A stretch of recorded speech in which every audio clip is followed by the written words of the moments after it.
मूर्ति प्राण प्रतिष्ठा समारोह एवं 8 मांड भंडारा के इस कार्यक्रम में इस पूरे कार्यक्रम के आयोजन के संरक्षक लोकप्रिय विधायक पूर्व सांसद बाबा मस्तनाथ धाम स्थल बोहर के श्री महंत योगी बालकनाथ जी महाराज, इस पूरे कार्यक्रम के संयोजक और आयोजक बाबा नाके वाले धाम के श्री महंत बाल योगी मसाननाथ जी महाराज,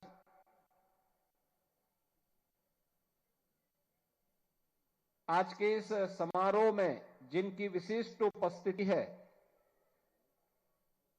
ऐसे नाथ पंथ के हमारे सभी पूज्य संत योगेश्वर योगी महासभा के महामंत्री श्री चैताईनाथ जी महाराज, हमारे रमतो के बारा के श्री महंत बाबा महंत कृष्णनाथ जी महाराज, 18 के श्री महंत बाबा महंत समुद्रनाथ जी महाराज, पेवा गणनाथ मठ के श्री महंत पीर शेरनाथ जी महाराज,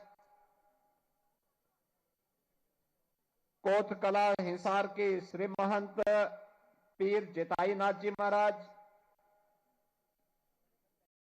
उजाना के श्री महंत पीर राजनाथ जी महाराज, रायसन के महंत पीर लहर जी महाराज, हीरो कला पंजाब के श्री महंत पूर्णनाथ महाराज, धनौरी के श्री महंत पीर हरिनाथ जी महाराज,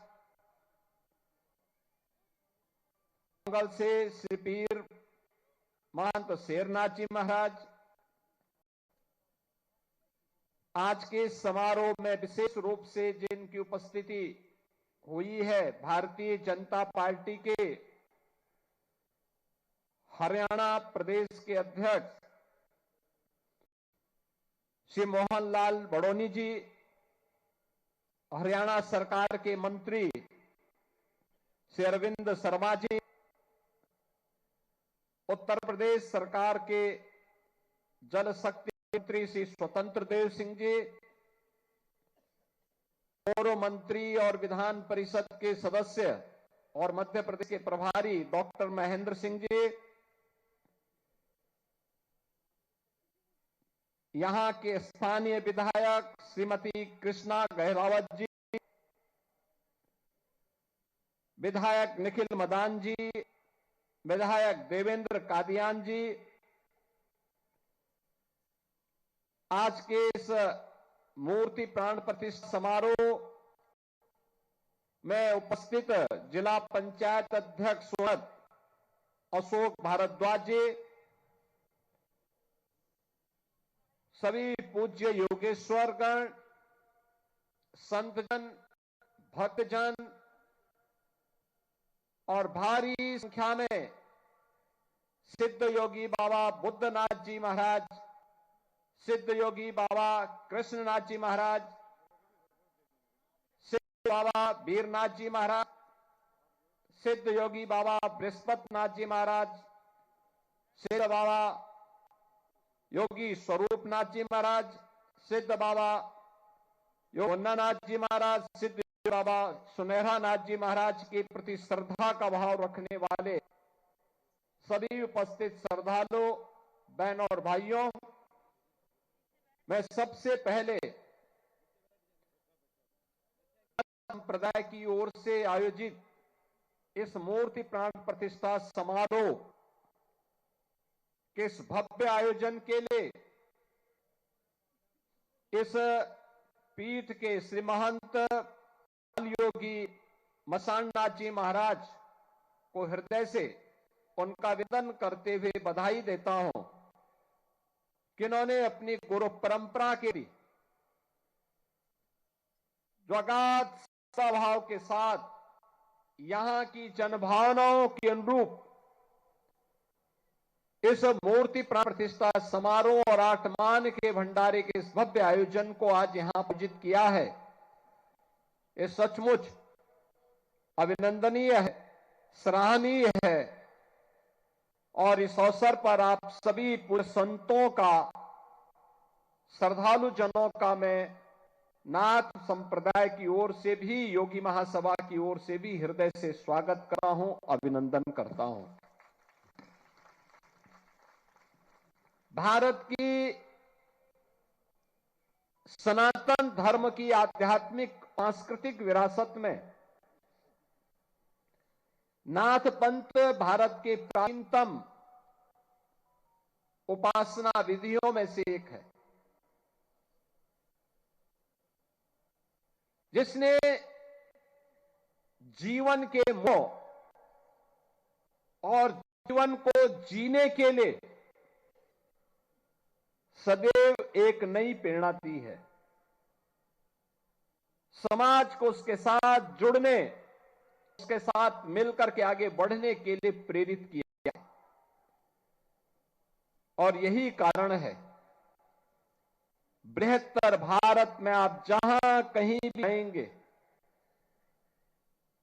नाथ सिद्धों, योगियों की एक लंबी श्रृंखला, उनके मठ, उनके मंदिर, उनका धूना, उनके खो, इनके माध्यम से आपको एक लंबी श्रृंखला देखने को मिलेगी। उत्तर से दक्षिण, पूरब से पश्चिम, सर्वत्र फैले हुए धर्मस्थल सनातन धर्म के प्रति, उनके मूल्यों और आदर्शों के प्रति, नाथ पंथ की परंपरा की प्रतिबद्धता को भी प्रस्तुत करते हैं। बहनों और भाइयों, आज देश प्रधानमंत्री मोदी जी के नेतृत्व में एक भारत श्रेष्ठ भारत को अपनी आंखों से, भौतिक चक्षु से देख रहा है। भारत तेजी के साथ दुनिया में आगे बढ़ रहा है और ये हमारा सौभाग्य है कि 1000 वर्षों के अंदर दर्जन पीढ़ियां चली गई। एक हसरत थी कि हम भारत को परम वैभवतम, भारत को श्रेष्ठ भारत के रूप में स्थापित करते हुए देख सके। 1000 वर्षों के अंदर वह 1000 विदेशी आक्रांताओं का सामना करते हुए, गुलामी की जंजीरों को तोड़ते हुए व्यतीत हो गए। एक काल ऐसा भी आया था जब लोगों ने मान लिया था कि गुलामी हमारी नियति बन चुकी है, अब हम इससे मुक्त नहीं हो पाएंगे। लेकिन भारत की चेतना, सुप्त चेतना ने अंगड़ाई ली, भारत उठ खड़ा। आज स्वतंत्र भारत में आजादी के अमृत काल के दौरान भारत ने प्रधानमंत्री मोदी जी के नेतृत्व में जिस लड़ाई को आगे बढ़ाया है, जिस अभियान को आगे बढ़ाया है, हम सब भारतवासियों का दायित्व बनता है। किसी अभियान में भारत का भी और सनातन धर्म का भी कल्याण है। याद रखना, ये दोनों एक दूसरे से पूरक हैं। भारत का हित होगा तो सनातन धर्म का हित होगा, और सनातन धर्म का हित होगा तो भारत का हित होगा। दोनों अलग अलग करके नहीं देखे जा सकते। सनातन धर्म मजबूत होगा तो विश्व मानवता के कल्याण का मार्ग मजबूत होगा। सनातन धर्म की मजबूती के लिए भारत की मजबूती आवश्यक है, और भारत की मजबूती के लिए आवश्यक है कि उस भाव और भंगिमा के साथ कार्य करने वाले लोग, ऐसे लोगों के हाथों में, धार्मिक हो या आध्यात्मिक हो या फिर राजनीतिक नेतृत्व, ऐसे हाथों में ही होने चाहिए जो देश को एक दिशा दे सके, देश को आगे बढ़ा सके, भारत को विकास की उन बुलंदियों की ओर पहुंचा सके जहां पर भारत आज से 1500 वर्ष पहले, 1000 वर्ष पहले जहां भारत था, और भारत पिछले 11 वर्ष के अंदर उस शानदार यात्रा को आगे बढ़ाया। कोई सोचता था आज से 5 साल पहले, 10 साल पहले कि अयोध्या में राम मंदिर का निर्माण होगा? लोगों के लिए कल थी। संघर्ष सनातन धर्मावलंबी करता था, लेकिन वो ये नहीं मानता था कि ये हो पाएगा। अच्छी सरकार चुनी गई, बन गया ना डबल इंजन की सरकार, डबल ताकत के साथ, डबल स्पीड के साथ कैसे बढ़ती है। गुलामी की बेड़ियां तोड़ डाली गई, गुलामी के ढांचे नष्ट हो गए। अयोध्या में रामलला का भव्य मंदिर का निर्माण हो गया और सनातन धर्म की ध्वजा पताका उसके ऊपर फहरा रही है। यह है भारत का वैभव जो प्रत्यक्ष दिखता है। कोई सोचता था काशी में काशी विश्वनाथ धाम, आज से 10 साल पहले कोई जाता था, 10 श्रद्धालु एक साथ आने में कठिनाई होती थी, 50 लोग नहीं जा सकते थे। आज काशी विश्वनाथ धाम में 50,000 श्रद्धालु एक साथ जा सकता है, दर्शन कर सकता है। इस समय 1.5 से 2 लाख श्रद्धालु प्रतिदिन वहां दर्शन कर रहा है। अयोध्या में 1.5 से 2 लाख श्रद्धालु प्रतिदिन दर्शन कर रहा है। कोई भय, कहीं कंजेशन नहीं, कहीं पर अफरा-तफरी नहीं। और प्रयागराज में सरसता का क्या अद्भुत नजारा है। मौनी अमावस्या में 4.5 करोड़ श्रद्धालुओं ने संगम में स्नान किया। 4.5 करोड़। दुनिया के कई देशों की आबादी 4.5 करोड़ नहीं है, जहां हमारे एक दिन में लोग संगम में, त्रिवेणी में आस्था की डुबकी लगा रहे हैं। ये भारत में ही हो सकता है। ये संतों का प्रताप है, इनकी साधना का प्रतिफल है, राजनीतिक नेतृत्व के द्वारा दिया गया मार्गदर्शन है, और आने वाले श्रद्धालु को सुविधाजनक तरीके से उसकी आस्था का सम्मान करके अपने कार्यक्रम को आगे बढ़ाया जा रहा है। पिछला एक सहस्त्राब्दी यानी 8वीं सदी से लेकर के 19वीं सदी तक भारत ने गुलामी की बेड़ियों को और विदेशी आक्रांताओं को झेला। अब अगला 1000 वर्ष ये भारत का वर्ष है, सनातन धर्म को परम वैभव तक ले जाने का वर्ष है। और इसी के लिए हम सबको अब कार्य करना है, मिलकर के कार्य करना। 1000 वर्ष तक दुनिया के अंदर केवल और केवल भारत का डंका होना चाहिए, भारत का सनातन धर्म का डंका बजना चाहिए। इसके लिए हम सबको कार्य करना होगा, और इसी का आह्वान करने के लिए आज मैं भी आया हूं इस भंडारा कार्यक्रम में। इसीलिए मैं भी आया हूं। यह काम केवल राजनीतिक नेतृत्व का मात्र नहीं है, समाज का भी है। प्रधानमंत्री जी जब कहे विकसित भारत बनाने के लिए, विकसित भारत बनेगा तब जब हरियाणा विकसित होगा, मुरथल विकसित होगा। आपने कहा होगा ना, यहां पे इस नागे वाले धाम में, मुरथल में लोग यहां पर सिद्ध योगी बाबा बुद्धनाथ जी महाराज की प्रेरणा से कोई नॉन वेज इस्तेमाल नहीं करता। कितनी बड़ी बात है। एक संत ने प्रेरणा दी और उसका परिणाम क्या है, उनका आशीर्वाद यहां बरसता है। ये धाम बन गया, वीरान जगह आज धाम बन गया। क्या आध्यात्मिक ऊर्जा है।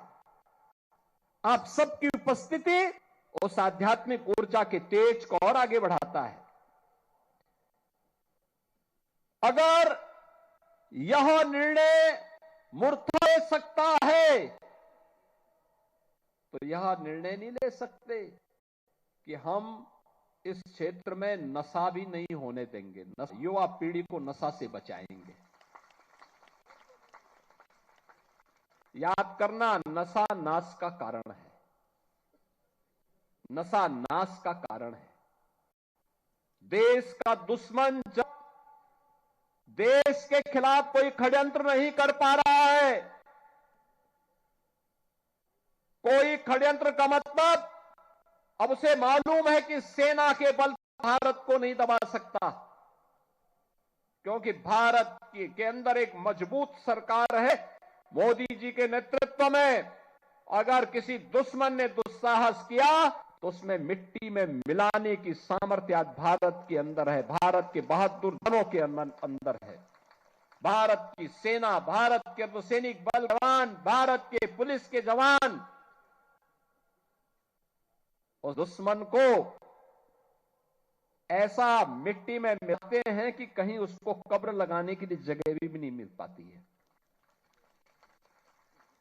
इसलिए वह सामने नहीं लड़ना चाहता, चोरी छुपे वह भारत की नौजवान पीढ़ी को खराब करना चाहता है। कहते भी है ना, किसी देश के भविष्य को देखना तो वहां के युवाओं